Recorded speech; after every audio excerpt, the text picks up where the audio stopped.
Hi folks, this is Karim Rao from IT Visualizer channel. We will continue our lab, the Red Arrow lab. This is the video number 43. We have been discussing in the previous video the following.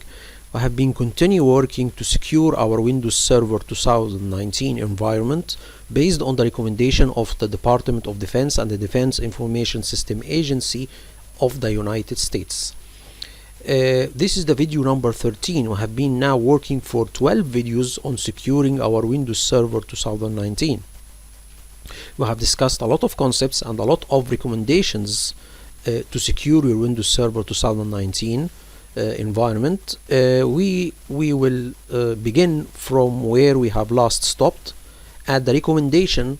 This recommendation saying Windows Server 2019 access this computer from network. User right must be assigned to administrators, authenticated users, and enterprise domain controllers groups on domain controller. So there is a user right, okay, who can access a certain PC from the network or from the domain. So you can specify who can access a certain server or certain computer within your domain. Who is the user or who is the group that can access this server within the network? So who is actually have the right to access the server or the domain controller in a specific? So who can access the domain controller from the network or within the domain? The local administrators group on the domain controller, the local authenticated users group on the domain controller, and the enterprise domain admins on the domain controller. Okay, so these are the groups that will have access to the domain controller from the network. Okay, there is another right to access the computer locally, which is another thing. Access the computer from network is to access the computer within a domain. Okay, but accessing from or access it locally, you will access it outside the domain, or if there is no domain or there is no network. And by the way, the same groups apply, so you can access the computer from network through using these groups or locally. Okay, you can do both. Okay, so anyway, you need to make sure that these groups are the only groups that are allowed to access the domain controller from the network. Okay, so we need to specify this. We need to check to see the local group policy of the domain controller and see if these are the users or the groups that are authorized to access the server or the domain controller. So is he specifying here? You need to know the right or who will have access to the domain controller within the network. So we can see, we can go and check the default domain controllers policy from the console or the group policy management console. We need to check and see, okay, who has the access to the domain controller users or groups. Now we will access the domain controller, okay, directly, and we will issue a command that will export a file. From this file we will know what users or groups have access to the domain controller within the network. We can see this very simply from the local policy or the local group policy of the domain controller, or we can see this from the Active Directory default domain controllers group policy. We can see this also from a number of ways, or we can see this right from different ways. So let's see, when we issue this command and it will export a file. From this file we will know who will have access, okay, to the domain controller within the network. Okay, and here I'm specifying the path for the file where it will be exported. Okay, so we will export the file and then we will check it and see who has access to the domain controller within the network. First I will go to my POW and then access the path that I have exported the file to. Okay, temp and then file 1. Let's see who has access to the domain controller within the network. Okay, we can see from here there is a right called set network, something called set network login right. Let's see who has access. We need to make sure that these are the only groups allowed to access the domain controller from or within the network. Okay, let's see the groups. Sometimes the groups are not by their names, they are displayed by numbers or their SID. So let's see here, set network. We can go further, and then we see set network. Set network login right. Here we can see that all of the groups are displayed as numbers. We need to make sure that these numbers are in line with what is displayed here in the PDF. Okay, so you can see that 544, this is the administrators, and 11 is authenticated users, and 9 it is the domain controllers or enterprise domain controllers. Okay, these are the 3 that should be included with this right. Okay, what about the others? The others, I don't know what they or what these SIDs refer to. So we need to go to the local group policy of the domain controller and check and see what these or the other SIDs refer to. We can check the local group policy of the domain controller, or we can check the Active Directory default domain controllers group policy. Here we can see that we have something called default domain controllers group policy. These are applied to all domain controllers. So let's see here from the policies, and then setting, and then security setting, and then user rights. Let's see here from the local policies.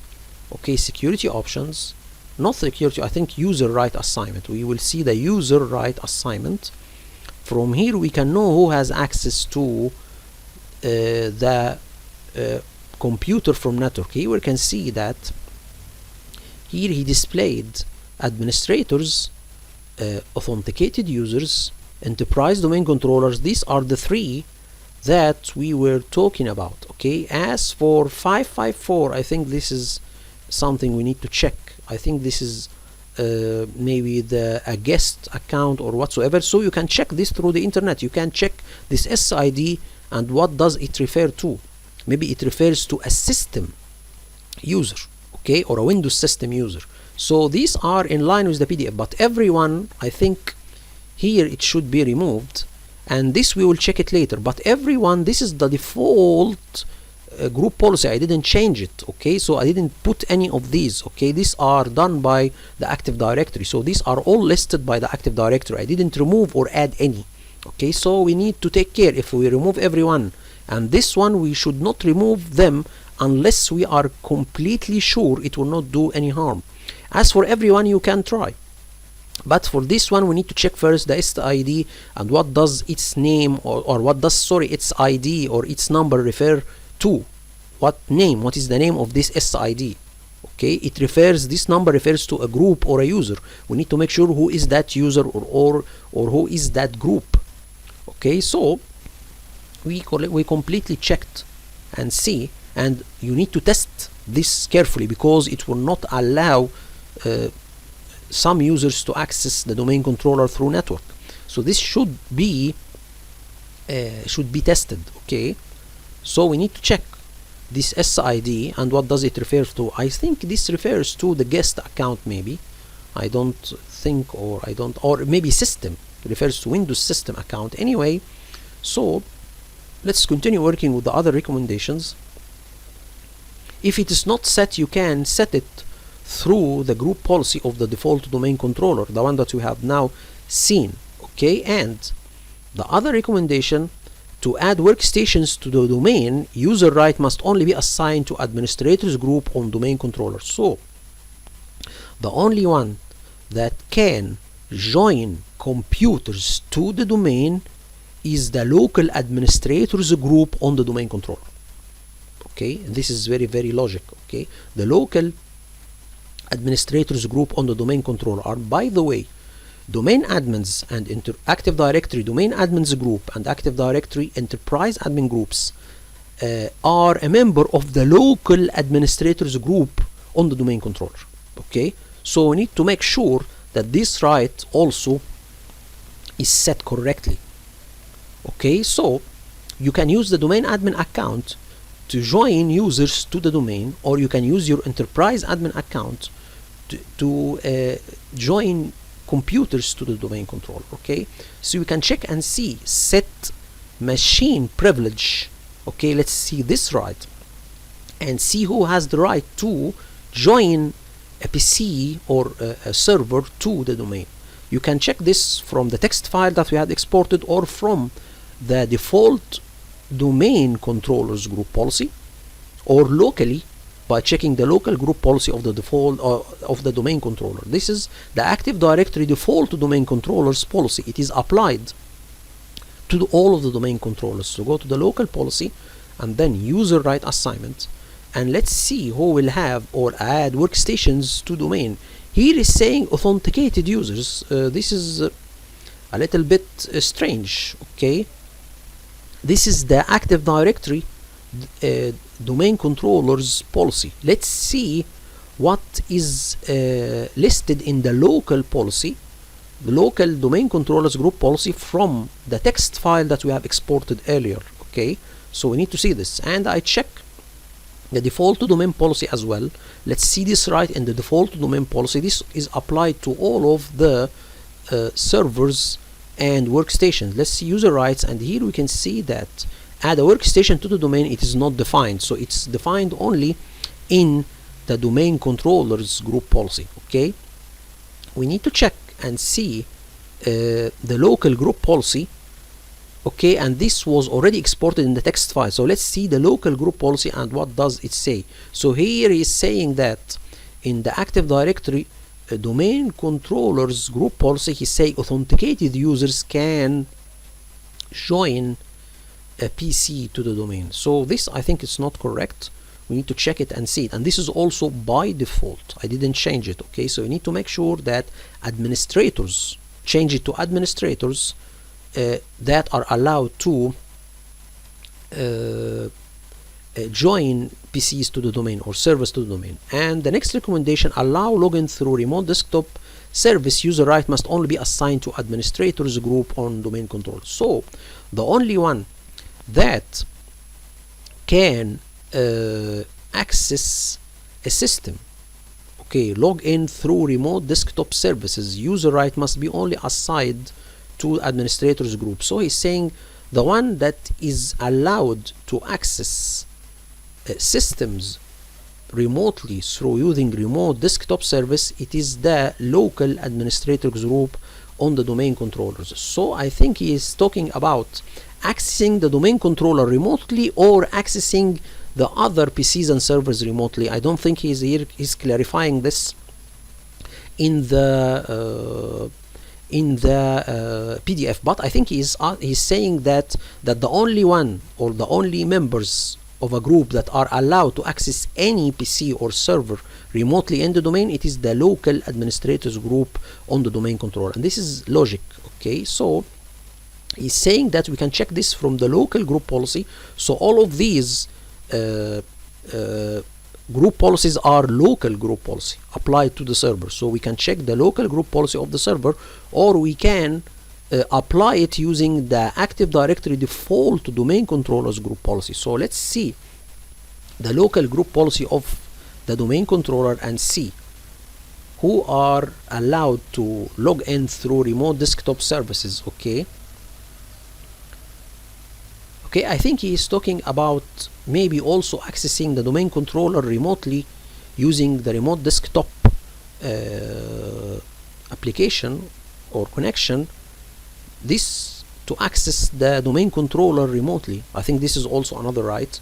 So let's see here, access remotely not defined, so it's not defined who access the domain controller remotely or access servers and workstations remotely. I think it's not defined here, but it will be defined in the local group policy of the domain controller. So it's not defined, but I think it is defined locally in the local group policy of the domain controller. So let's continue working. Say here, deny access to this computer from network on domain controller must configure to prevent unauthenticated users. So to prevent just a moment, we will prevent anyone to access the domain controller. He's saying that the following groups, accounts or groups, are not defined for deny. This is a finding. Guest group. So he's saying that he will deny local guest group to access the domain controller from network, or I think, or the Active Directory guest group maybe from the domain. So set deny login network. Let's see, he's saying if the following accounts or groups are not defined, this is the finding. So we need to block local guest group from accessing this computer from network, or Active Directory guest group from accessing this computer from network. So let's also check and see if this is already there or not. So we can go and see the default domain controllers policy from the domain, or local group policy on the domain controller. So let's go here and see Windows setting, and let's go to security, and then local user right assignment, and then deny access from network. It's not defined in the Active Directory default to domain controllers. You can define it from here, or see the local domain controllers group policy. I think it is defined in the local group policy of the domain controller. Anyway, so you can define it, or we can set it from the Active Directory default domain controller policy, or from the local group policy. Okay, so here this is the local group policy exported in a text file of the domain controller. So we can see here, if we see the set, let's go further, set deny network, it is guest. So this is already, yes, this is in line with what is stated in the PDF. As we can see here that there is differences between the default to domain controllers policy in the Active Directory and the local group policy of the domain controller. There is some differences. Okay, it's not defined in the Active Directory default to domain controllers policy, but it is defined in the local domain controllers group policy. So we can see here it is already defined. So we need to check, okay, both the local domain controllers group policy, and he's stating that in the PDF, he's saying that you should look to the local domain controllers group policy. This is it. Or if you are not sure it is set or not in the local group policy, or you need to apply it to a large number of domain controllers, so you can set it through the default to domain controllers group policy. Okay, and by the way, this is a default one, so make sure it is already there. You don't need to set it up, because this is set by default. Okay, anyway, so let's continue. Deny access this computer from network. So this is it. And also I need to check the same right from the local domain controllers group policy to remotely access the server or the domain controller, or to access machines remotely from the network. Let's see here, set I think remote. Let's see here, it is set. Okay, let's go further. Take deny set, and set remote interactive login 554. I think this is for the administrators. Okay, but 555, this is for the administrators. So this is already set in the local domain controllers group policy, so it's already there. Okay, even though it's not stated in the Active Directory default to domain controllers group policy. Okay, so we need to check and see both, or we need to concentrate on the local domain controllers group policy. Anyway, so let's continue working with the other recommendations. Deny login as batch. User right on domain controller must be configured to prevent unauthenticated users. So what is deny login as batch? You can set a user, or you can specify a user to run a certain script or a certain program. This is called set or login as batch job. What we mean by login as batch job? You can specify a certain user not to log into the Windows or to the machine, but its only job is to run a certain script or to run a certain program. So who will be denied to do something like this? It is the guest group. Okay, so we can see this from the local domain controllers group policy, and actually it is there. 456, it is for the guests. So set deny batch login right, I think it is already there. So let's see, or let's check it. So we can see here set deny, or set deny as batch. Let's see, set deny as batch. We can go further. So set deny as batch, I think it's not there. It is not set. Let's set, yes, set batch login. We can see the 554. I think this is for this is not set deny. This is set batch login, the opposite. We need to set deny batch. Set deny batch, set deny network, set deny interactive login. So it is not set in the local domain controllers group policy. We need to set it through the Active Directory default to domain controllers group policy. So let's set it up. Okay, this is for login as batch. So let's go to the default domain controllers group policy in the Active Directory and set it deny, or to deny login as batch to the guest group. Let's see how we can do this. So we can go to the console, or this is the default domain controllers group policy, and then set deny login as batch. We can set it from here because it is not set through the local domain controllers group policy. So we need to set it up from here. Okay, anyway, so all of these are to secure access to your domain controller. Deny login as service. Okay, so deny login as service here. Also, this should be banned or to be controlled. The guest group should not have this right. So any members of the guest group should not have the right to login as service. What is login as service? Login as service is the same as login as batch, but login as service, you specify a user to run a certain service, not to run a script or a program.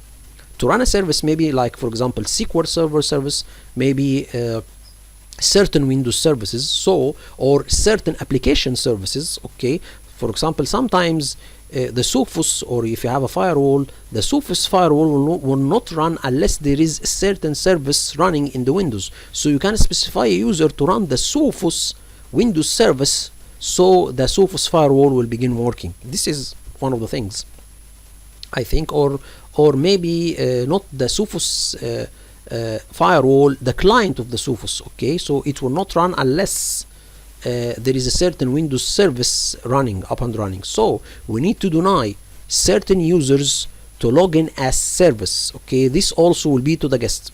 By the way, deny login as service and deny login as batch and deny login locally, all of this I think will be to the same group, which is guests group. Okay, so let's continue. This is the local guests group. Okay, or the Active Directory guest group. Okay, so we're here to say we need to deny login as service, to leave it blank. Blank here, no one will access as a service on the domain controller. Okay, so let's see here, deny login interactive. Let's see here, deny service login right. So it's not also set through the local domain controllers group policy. We need to set it from the default domain controllers Active Directory group policy. It's not set. Okay, so we need to go and set it. Okay, so we need to go and set it.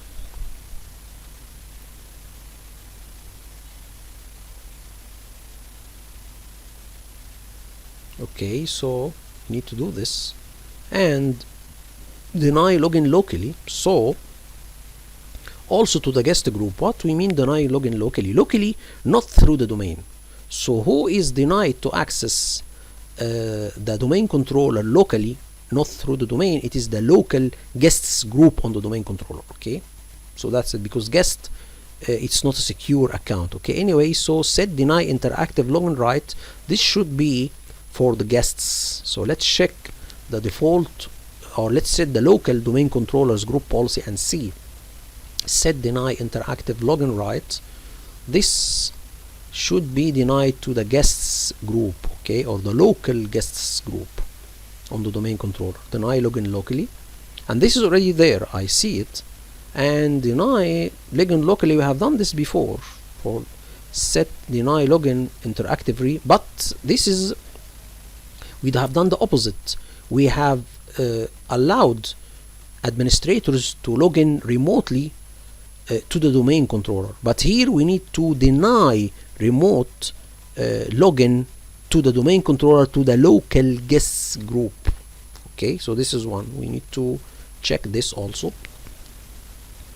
And then all of these are in the same section. Okay, user rights assignment. Here we see another recommendation: enable computer and user accounts to be trusted for delegation right must be assigned to the local administrators group on the domain controller. So you can delegate some of your administrative rights, okay, to a certain computer or to a certain user account.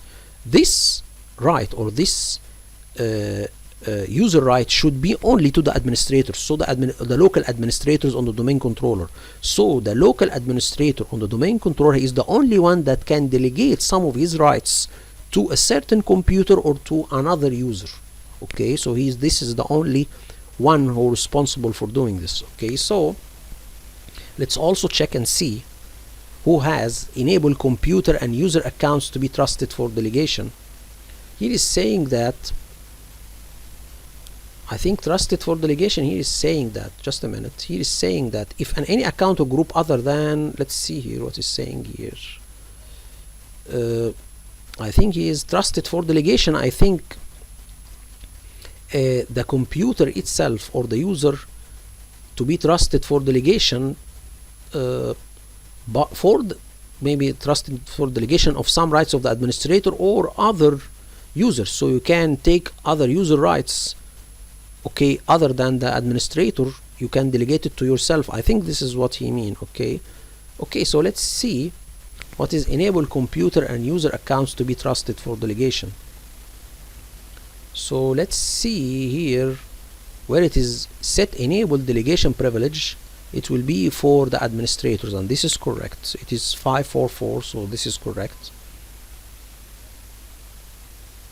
So here is saying that enable user accounts to be trusted. User right allows the trusted for delegation setting to be changed. So there is, if you right click any computer object or user object in the Active Directory, you will see an option called trusted for delegation. Okay, so that means I think it is trusted, or the administrator can give it some of its rights to this user or to this computer. I think this is what he means. Okay, this could allow unauthorized users to impersonate other users. So I think he's not also saying that to the administrators only, but to other users. So for example, you can delegate, if you are in the accounting team as a user, or you have a user for the accounting team, and you need to delegate some of your rights to, for example, another user in the engineering team. I think this is what he means by this, by trusted for delegation. Okay, let's have a little bit of a look here. What is Active Directory trusted for delegation option?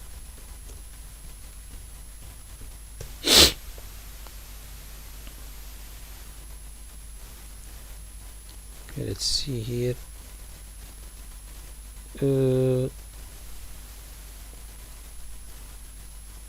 Trusted for delegation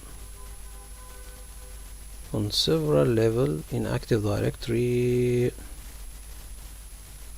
enable to be trusted for delegation. Let's see this right here in the documentation of Microsoft best practice.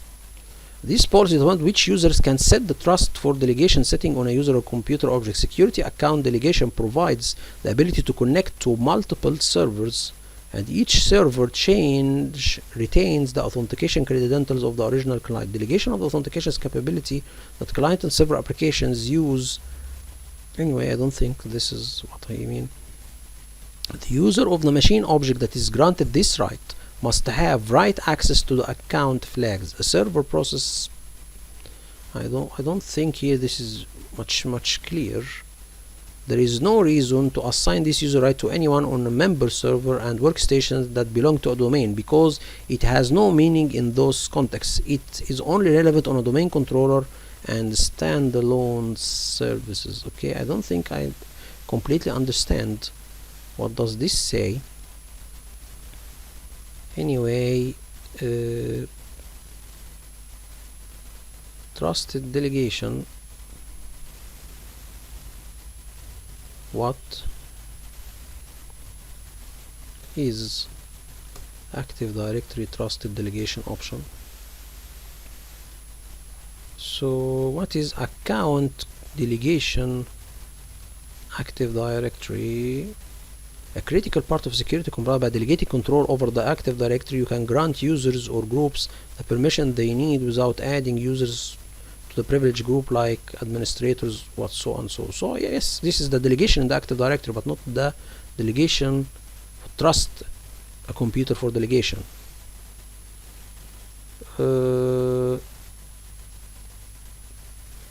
I think don't have clear view about what is trust for delegation. Anyway, so I think we have a clear understanding of what is this, right? Let's see here how much time we have. We have half an hour. Okay, so let's continue with the other recommendations.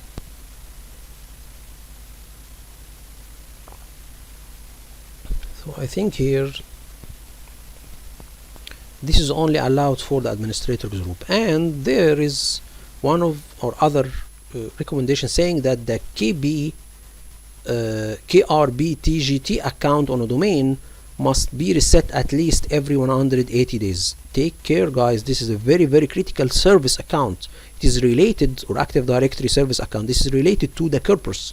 So you need to be very careful not to reset it or to test it very carefully, because if this account is not working properly, you will not be able to access the domain at all. Here is saying that the KBG account is a service account for Kerberos, and Kerberos is the protocol responsible for authenticating the user to the domain. The account and password are created when a domain is created, and the password is typically not changed. Okay, so this is a service account related to the Kerberos. If the KPRTG account is compromised, attackers can create valid Kerberos granting tickets. We have discussed before what is ticket granting ticket.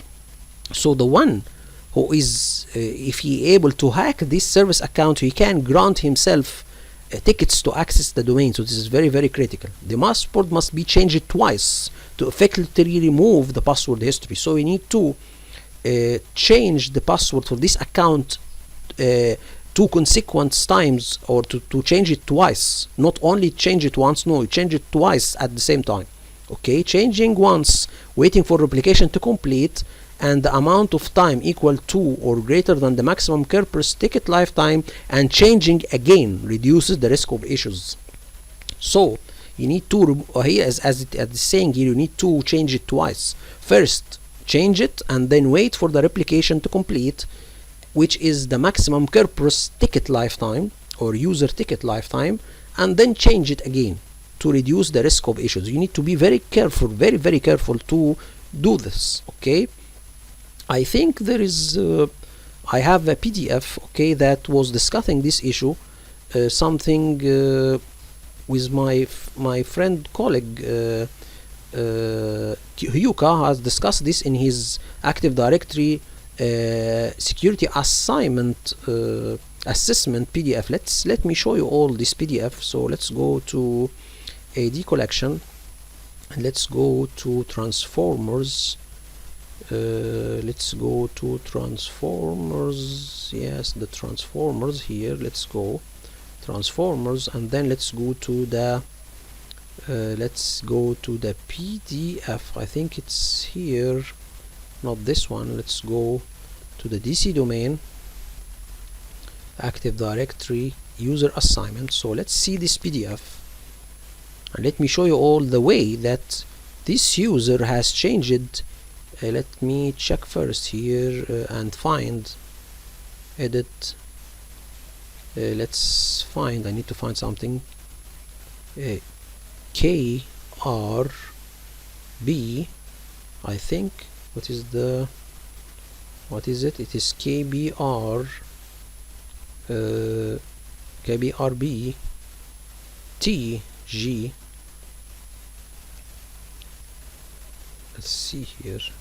Yes, this is the one. Let's go to the next one. Yes, rotating the password of KBKRBT TGT account.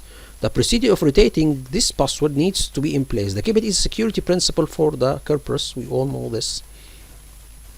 So an attacker, yes, this is the password. Reset. This is simply to reset it. Is to reset it every recommendation. Okay, he's saying here, this is the recommendation. Start with resetting the password of the Kerberos twice every half year. But keep in mind that you don't reset the password rapidly, or otherwise Kerberos service might break.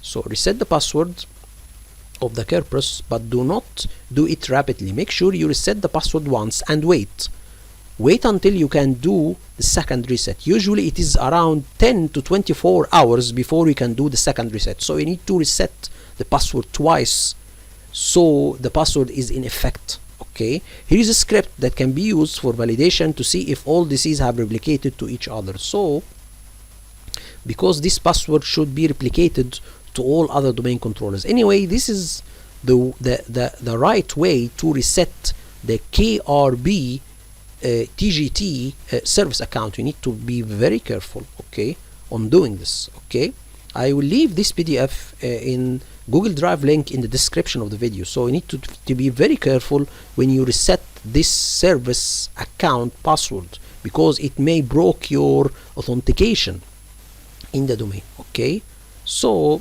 this is how, or this is my recommendation about it. So let's continue working with other recommendations. So this is very, very critical, okay, because if this service account is not working, your Kerberos will not be working, okay, or the Kerberos protocol will be down. So we need to be very careful, and we need to change the password twice, and this should be done every half a year. He's saying here, okay. So here, this is the way that you can do it, and actually also the PDF states how you can do this, okay, and the system will automatically change this to a system generated complex password. If you tell him to reset, you will not tell him or type a password. He will set it automatically, or he will make a complex password automatically. Okay, so let's see if our Kerberos user account, what was the last time the password was changed. So let's go to the domain controller and issue a PowerShell command to see what was the last time that we have reset or set the password for the Kerberos service account. Okay, so let's go and right click and paste, and then press enter. Okay, we can see that the last time was 14/8/2021. okay, I think so we need to change it at least every 180 days. So you need to 180 days. I think this is maybe half a year, maybe. This is what QK, my friend, has said. So you need to change it twice to effectively remove the password history. Okay, so this is the thing. You need to do this, and he is here stating a script to do this, and the way that you can reset the password. But I said before, you can use HYUKA PDF, or you can use the Department of Defense PDF to reset the password. Okay, so I show you all where is the Kerberos user account. We can get it from users, and here it is. This is the KBRTB. It is disabled. I don't know why actually, but it is disabled by default, so we need to change it. Anyway, so this is one of the things, and then we can go to something called exploit protection system level meditation. Data execution prevention must be on. We have discussed what is data execution prevention before. It is a way to protect your RAM from malware attack. So a malware can reside in the memory and infect the system, even though you have if you have removed it from your hard disk, but it can still resides in the RAM.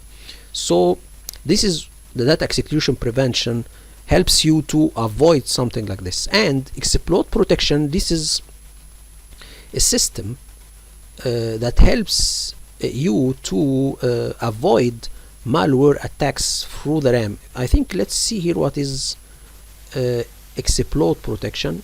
Exploit protection.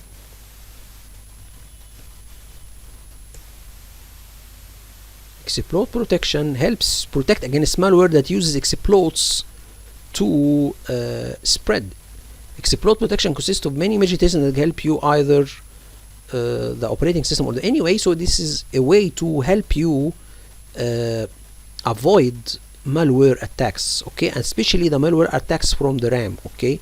Anyway, so what we will do, the exploit protection system, this is done basically from the Windows Defender. Exploit protection, this is done by the Windows Defender, okay. So we need to activate the data execution prevention exploit protection. So let's see how we can activate this option, okay. I think this is related to the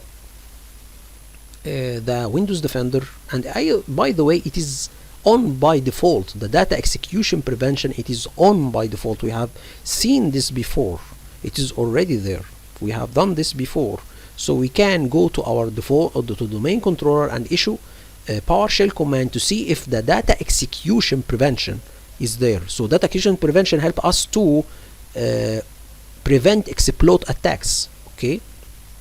Or you can check this from the PowerShell command, or you can go to the Windows Defender and see if the data execution prevention option is opened, okay. So let's see here first. No, not this one, not this one. So let's issue the command, copy, and then let's go here and paste the command, and then let's see here. Let's see the DEP, or the data execution prevention, if it is a, let me show you all. If the enable section is set to not set, so that means that is already working. Let's go here, DEP enable. So not set means that it is already working, so we are in line. If you need to see it from a graphical interface, you can go to the Windows Defender Security Center and see this option, okay. So the Windows Defender security option, you can go to apps and browse control. So let me show you all how we can get this from the Windows Defender. So you can open the Windows Defender. Here it goes. This is the Windows Defender on the domain controller, and you can go to app and browse control, and then you can go further and see. Let's go further. This is exploit protection, okay. You can open exploit protection setting and see data execution prevention is on, and the other options also are on, okay. So this is what we mean by data execution prevention on.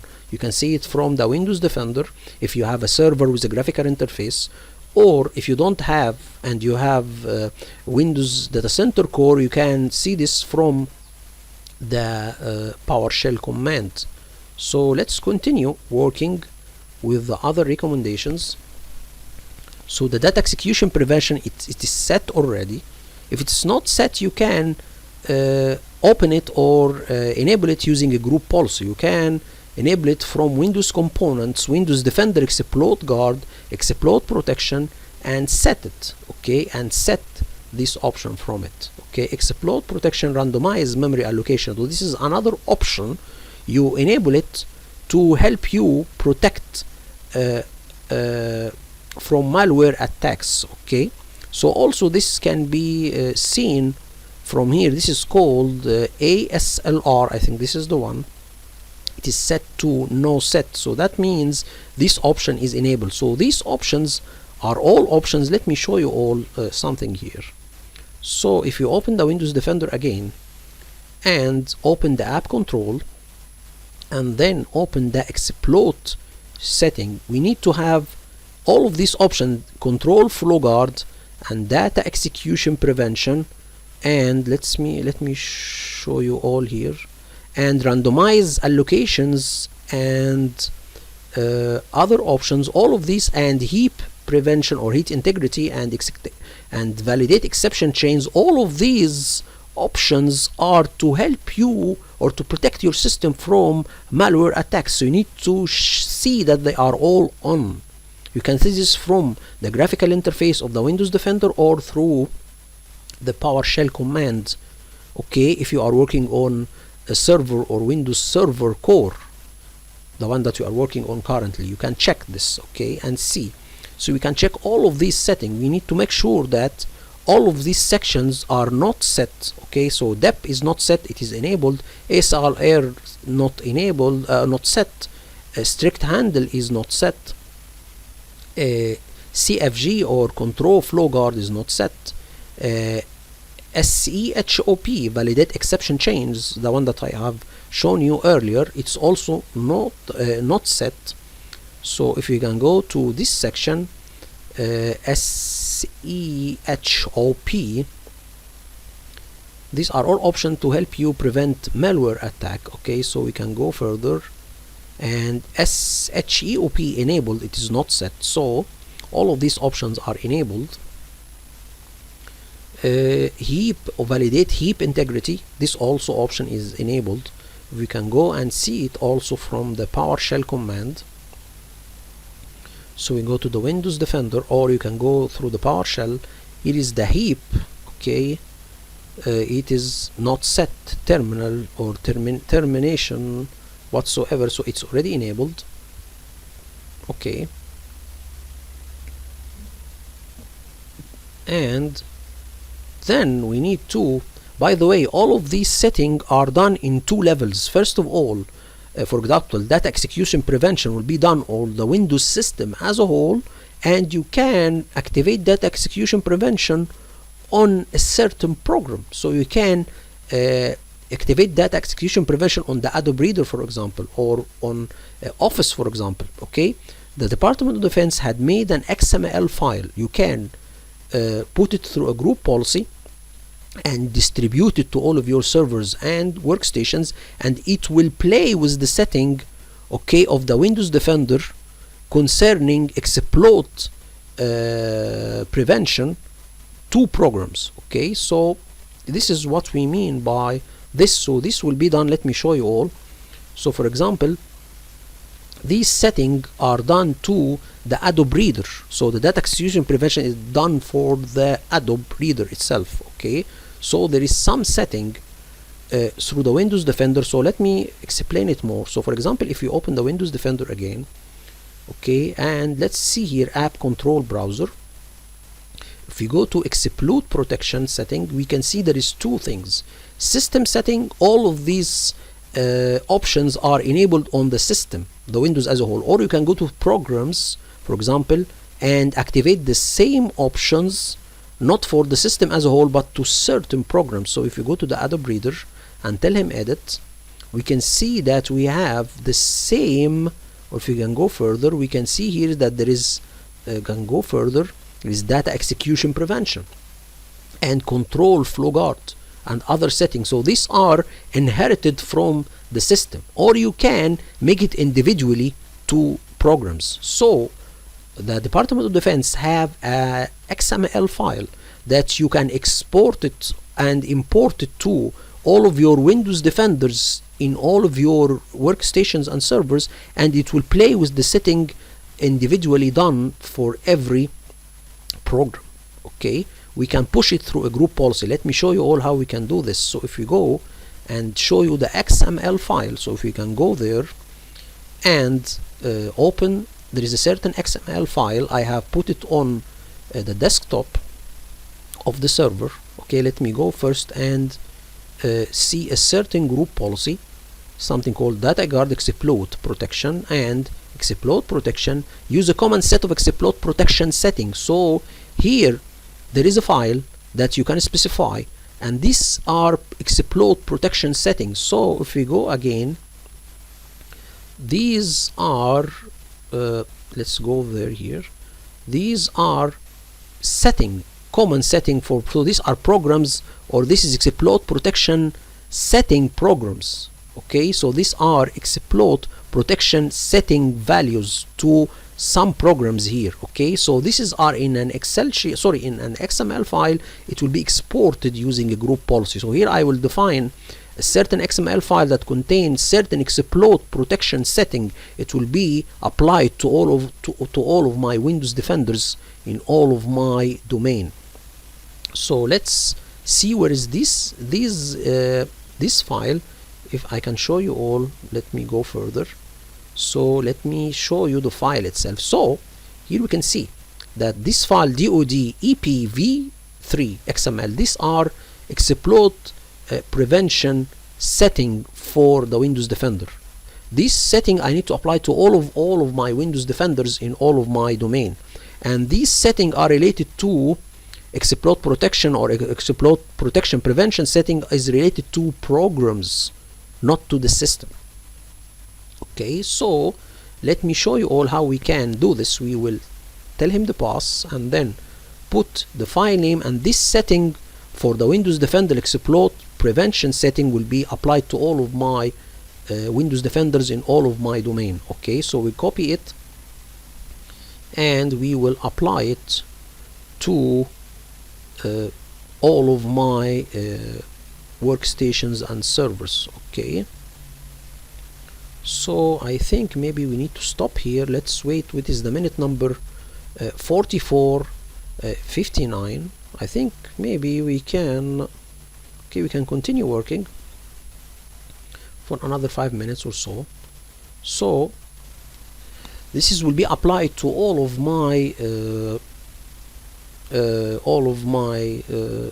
Windows Defenders. So let's see here. I think I will show you all what is the content of this file. So if you go to the red alert, and then I think I can go, or let me show you all something here. Let's go important CDs and then Black Widow, and then we go to the library and then extracted, and then go to the server, and then no, this is not, I think, the file. There is another thing here.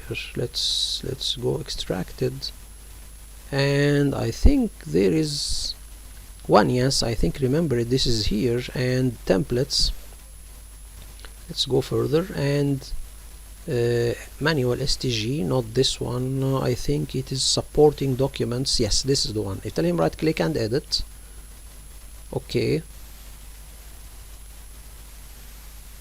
so here we can see, for example, this is the OneDrive software, and these are the setting for the exploit prevention, okay, for the OneDrive program. And this is, for example, Firefox, and these are the exploit prevention setting for the Firefox. Okay, so this is basically what this XML will do. It will apply exploit protection prevention setting for the Windows Defender for these programs. Okay, so I think maybe we will stop at this minute. We are at minute 45:06. Okay, and we will continue working in the other part of the video. Hope this video is informative for you all, and thank you all for viewing. Thank you so much.